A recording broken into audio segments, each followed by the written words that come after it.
Iki bahasa Indonesia, bahasa Jawa. Bahasa Indonesia. Oh, bahasa Indonesia. Iya. Oh iya iya iya. Oke ya, jadi ada beberapa pertanyaan yang akan saya tanyakan ke Mas Andri terkait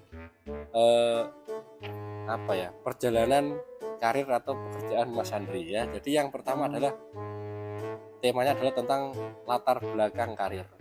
Jadi apakah Mas Andri bisa menceritakan bagaimana awal mula Mas Andri ini tertarik dan memulai karir di bidang konstruksi?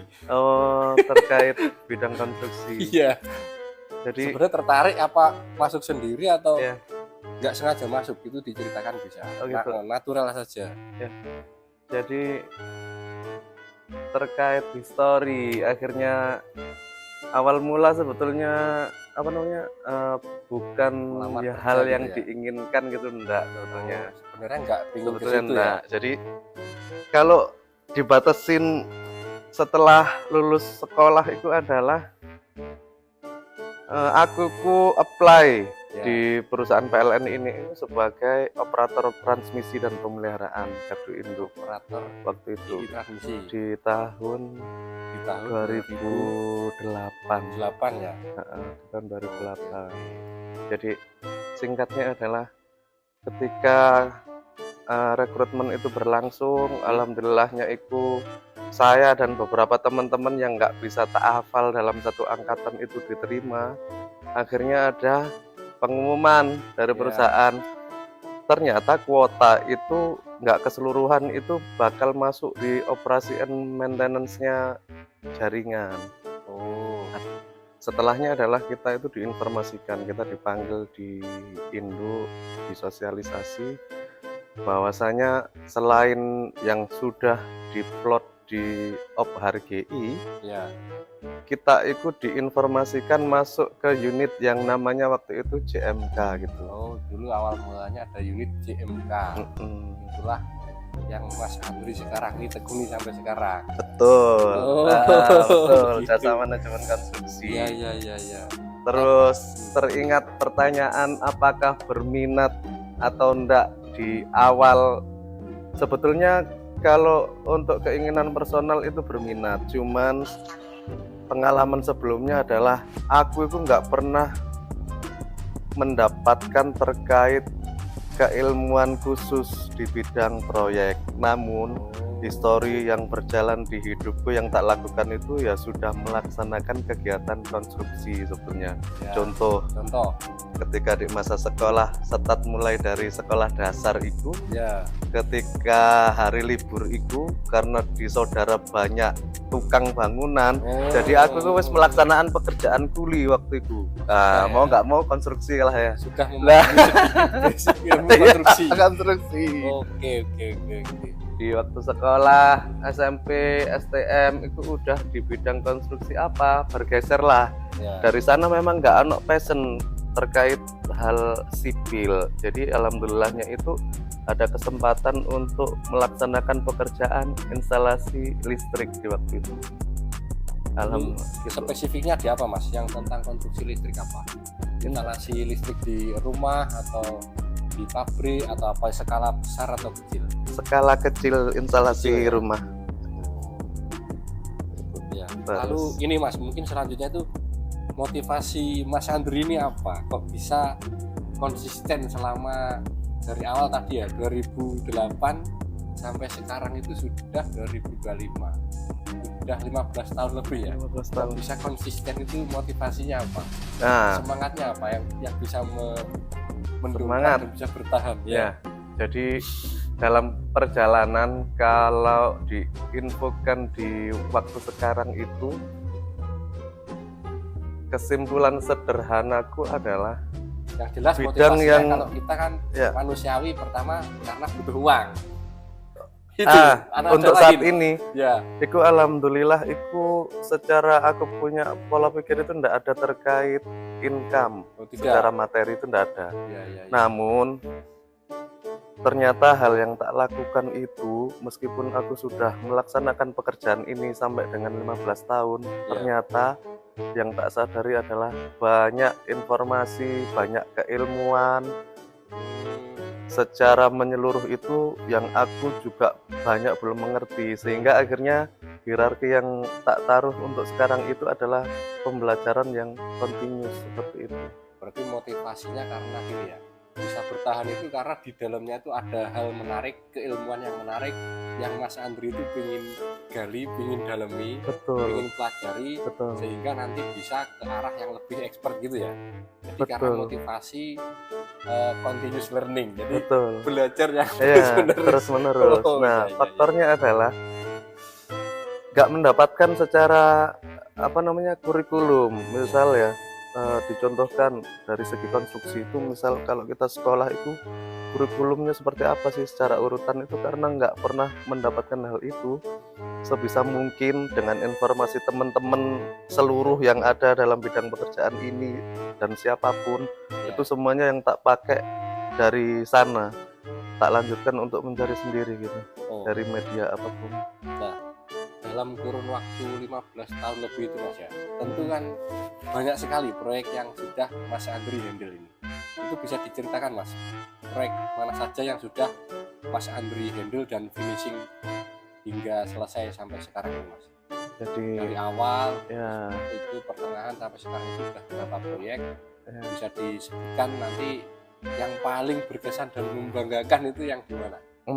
jadi kalau histori proyek Mana saja. itu, tapi mungkin aku nggak bisa ingat keseluruhan ya, Ya, tapi garis ini tak besarnya coba saja gitu. yang gede-gede. Jadi awal berkarir untuk bekerja itu aku di PLTU Rembang. Oh, Jadi pertama 2 kali kali ya? 300 megawatt pertama 300 kali megawatt di sampai PLTU selesai Rembang. ya. Iya, iya. Di dalam penyelesaian PLTU tersebut itu juga beberapa kali ada penugasan lain. Jadi misalkan bantu overhaul di PLTU Indramayu. Oh, di Indramayu juga Ya. ada, pernah belajar di sana, Betul, pernah ikut eksekusi di Indramayu juga. betul. Ya, Nah, suatu waktu selanjutnya? juga ada penugasan untuk asis terkait final closing project di PLTU Pacitan. Pacitan juga pernah Nggak Mas ya? pernah. Oh iya.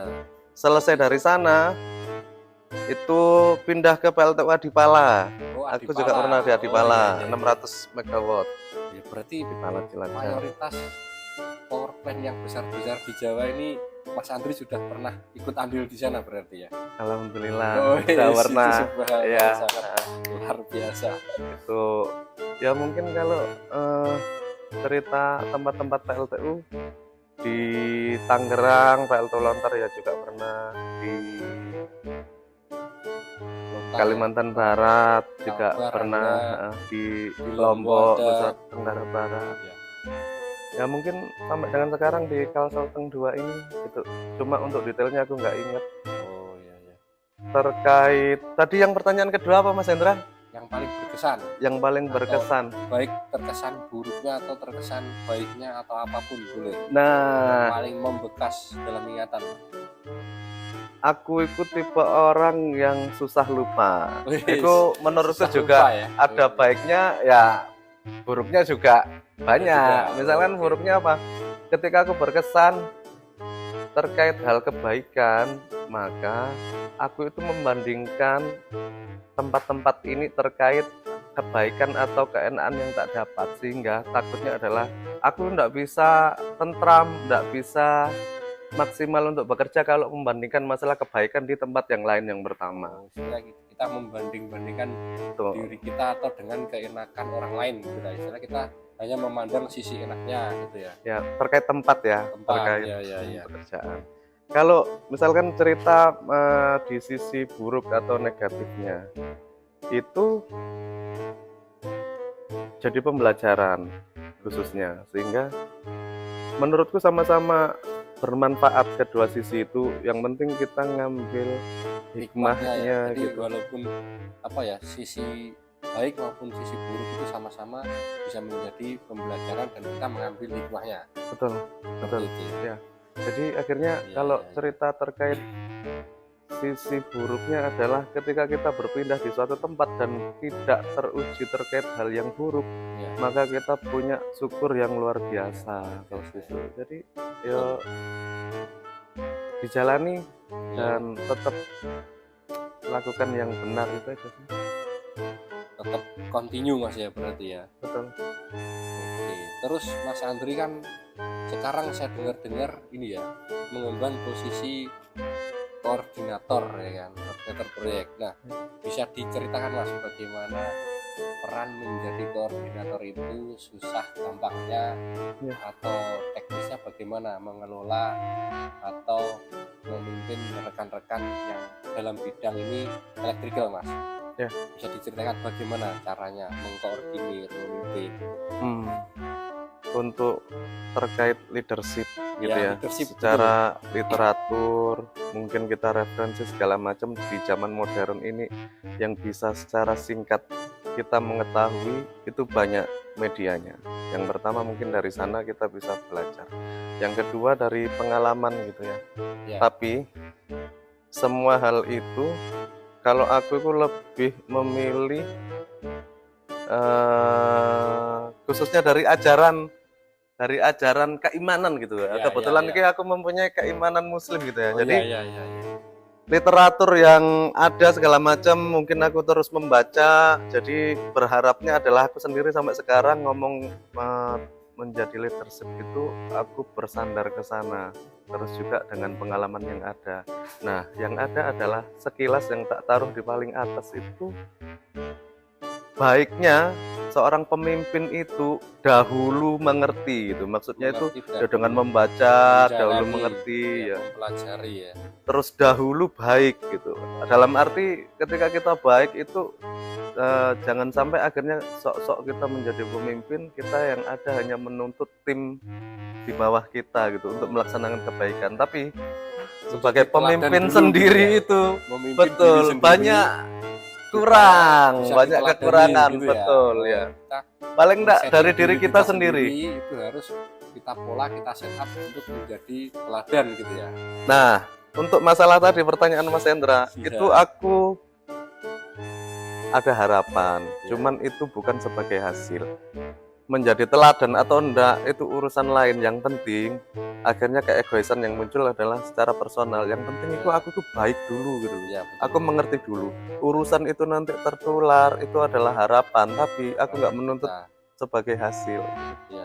Kan semoga itu memang berproses Mas ya. Betul. Istilahnya kita tidak bisa apa-apa tiba-tiba langsung menjadi instan. Untuk menjadi baik dari hal yang sebelumnya tentu kita selalu berproses. Betul ya. Seperti itu ya. Dan aku orangnya nggak menuntut misalkan aku ada tim, terus timku itu harus sesuai dengan pola pikir yang tak punya atau cara yang tak punya, tapi lebih ke hal aku ini yang penting harus baik dulu. Aku harus ngerti kita dulu. Setting dari dalam diri kita dulu. Betul. Itu tak sebelum sampaikan. Kita ke sisi luar. Gitu betul. Ya? Tapi aku nggak menuntut secara hasil. Iya. Tapi semuanya ada batasan koridor karena kita kerja itu didasari masalah tugas job description di perusahaan itu ya paling enggak itu semuanya terpenuhi lah gitu. Iya. Oke, nggak sampai fatal. Leadership Mas ya, ini sangat keren sekali Mas Andri. Lalu itu Mas, mengenai tool atau apa ya, hal-hal penunjang sebagai leadership ini, saya mau nanya sedikit ya, mungkin mengenai peran teknologi digital di era sekarang ini itu sangat mempengaruhi nggak Mas untuk mempermudah supervisi proyek. Jadi di era sekarang ini kan banyak istilahnya kayak alat bantu dalam pekerjaan ya, mungkin seperti drone, seperti HP, kamera atau apa. Itu pandangan Mas Andri bagaimana mengenai perkembangan teknologi dan diaplikasikan ke pekerjaan itu malah mempermudah atau mempersulit peran teknologi yang seperti ini? Jadi terkait kemajuan teknologi untuk saat ini kesimpulan saya adalah itu sangat membantu ya, terkait waktu penyelesaian gitu, terkait informasi kita bisa lebih dapat secara kompleks, secara betul gitu ya. Betul. Nah, idealnya adalah ketika peralatan itu ada dan kita set secara pola pikir itu kepositifan untuk keseluruhan hal, maka yang diharapkan adalah kita mengikuti kemajuan teknologi dimaksud gitu untuk melaksanakan pekerjaan ini pada khususnya. Namun contoh kemajuan teknologi itu aku nyontohkan mungkin secara karena cepat tadi untuk seorang itu mengetahui informasi, baiknya juga itu dibatasi sebagai referensi, karena di luar hal tersebut atau cara tersebut banyak juga cara lain untuk orang itu mendapatkan informasi, contohnya gitu. Jadi tidak serta-merta beracuan pada satu sumber informasi gitu ya. Betul. Digital bisa, tapi Ya. informasi Ya. yang konvensional, yang model Ya. lama tetap Ya, bisa kita pakai gitu juga. betul. Jadi itu merupakan sebagai alat untuk recheck atau alat untuk ngasih feedback kita. Jadi Ya. tidak serta-merta kita Ya. saklek atau 100% pakai sumber digital. Tidak, Betul. Ya, maksudku ke sana. Ya. Masalah inputan nggak hanya dari Ya, kemajuan betul. teknologi digital gitu. Betul. Contoh misalkan guru, kita Ya. takdim diajarkan oleh seorang guru itu juga luar biasa. Ya. Nah, informasi yang kita dapat, pengalaman, Betul. knowledge sharing dari teman-teman, Ya. semua banyak hal. Nah, itu lagi Mas, terkait proyek ya, tentunya kan kita sebagai insan proyek itu kan bekerjanya berpindah-pindah. Ya. Apa tips dan trik dari Mas Andri ketika pindah-pindah atau apa lingkungan baru itu, tipsnya untuk beradaptasi bagaimana?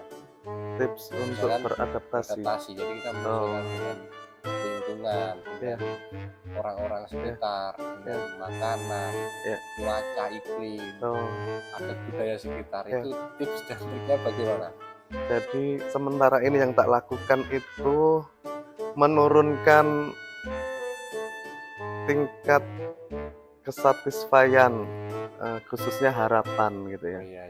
Harapan itu tak turunkan, terus mungkin lebih-lebihnya adalah Bisa apa yang menerima. ada di suatu tempat tersebut, yaitu kita menerima. Kita Jadi bisa accepted gitu betul. ya, menerima apa yang ada di lingkungan. Apa yang ada, Setelah itu kita dalami, kita gali, kita sesuaikan gitu ya. betul ya. Jadi kita tidak resistan atau kita Betul. tidak Akan ini aku merasa tidak cocok terus langsung kita tolak. Ya. Mungkin kan malah membuat kita tidak nyaman. Betul. Jadi kita mungkin melihat, mengamati situasi sekitar, betul. lalu dalam diri kita tanamkan aku harus accepted ini. Nah, setelah Betul. accepted, Ya. aku bisa berjalan ke tahap selanjutnya. Betul. Seperti itu ya. Jadi Ya. mungkin penerimaan Mas ya. Poinnya Ya. untuk Poinnya adaptasi kita itu menerima dulu. menerima kondisi, menerima situasi, Ya. menerima ketentuan. Memang itu sangat luar biasa ya, karena dengan kondisi yang bekerja dengan ritme yang nomaden ya, istilahnya berpindah-pindah, karena kita berpindah-pindah. tidak menetap ya. Tidak ada kejelasan waktu. Ilmunya penerimaan dan ilmu ikhlas berarti ya. Ada sanggahan Gini, bisa terkait ilmu ikhlas itu sebetulnya secara mendefinisikan pribadi sulit ya. itu jauh dari sana. Karena apa? Ya. Ngomongkan ikhlas, katakan aku berpindah di suatu tempat kerja juga, aku itu mendapatkan gaji gitu, penghasilan. iya. Dirasa ngomongkan ikhlas dari mana? Orang aku juga dapat gajian gitu ya, yang pertama. Salary ya. Ya, betul. Feedback ke kita, Betul. ada income. Jadi Ya. bukan bisa dikatakan ikhlas. Kalau ikhlas kan kita definisinya Ya. tidak mengharapkan imbalan berupa apapun. Ya. Contoh lagi akhirnya gini. Contoh aku ini kan Iya, orang iya. bapak gitu, seorang Oh, iya, bapak iya, gitu ya, betul, juga betul. punya keluarga dan Peran sebagai seorang ayah dan sebagai suami tentu kan Ya. ada tanggungan ya yang harus kita tuntaskan gitu ya.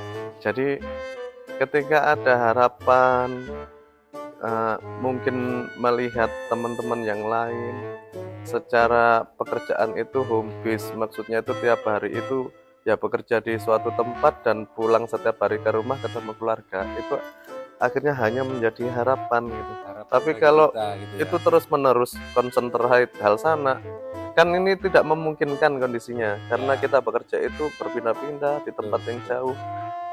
Harapan itu yang tak turunkan, Ya, bukan tak hilangkan. Aku tetap punya harapan. harapan Cuman kalau belum terrealisasi, ya aku harus menerima kondisinya seperti yang tadi dijelaskan.